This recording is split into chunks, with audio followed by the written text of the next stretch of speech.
Now, speaking of investigations, Israeli Justice Minister Gideon Sa'ar is proposing a new law banning the use of illegally obtained evidence. Known as the fruit of the poisonous tree law, Sa'ar is saying that in a properly functioning state, law enforcement must act within state law. Security services like the police and the Shin, however, are slamming the proposition, saying that instating such a rule could put several investigations and even national security at risk. With us to discuss, then, is Professor Avi Bell, Faculty of Law at Bar Ilan University. Professor, thank you so much for being with us. First off, how do we collect evidence right now? And where is the line currently between obtaining something legally and illegally in Israel? Well, this law wouldn't change anything about that process. There are certain guarantees in the law about, for example, before someone issues a confession, he has to have access to an attorney. Obviously, you cannot torture or impose undue pressure on a potential defendant. There are also rules about collecting physical evidence. You have to have a court order before you can take items. So all those things are already in the law. What Saar's proposal does is it says, and it's a little bit less than he's pitching it at. He's describing this as a very far-reaching law. It's actually a very small law. He's suggesting that judges will have the discretion to disallow illegal evidence, and they will also have the discretion to continue using the illegal evidence to convict people. Why would the police and the Shin be against a bill like that? I mean, could it really be a threat to national security, as they allege? No, I don't think so at all.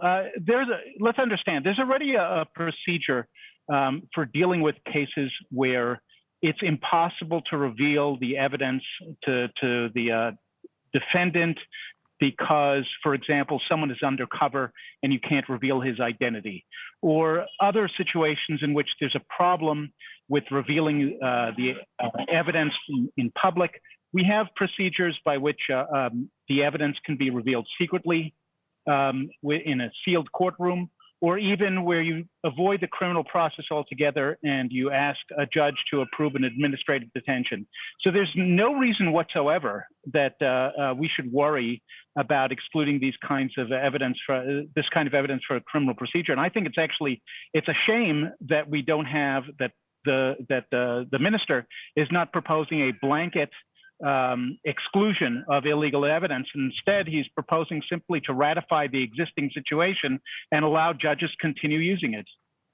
So if we look retroactively now to the gray area when it comes to accepting fruit of the poisonous tree or illegally obtained evidence, does the fact that this law corrects or tries to regulate how such evidence is used point to maybe an abuse in the past? Are there people who are sitting in prison who are maybe unjustifiably convicted?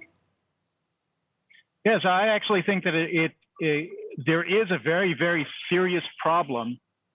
It's not only in Israel, by the way. There's a study in the United States that similarly showed that there's a problem of improperly convicted individuals. The judicial process is imperfect in the best of circumstances.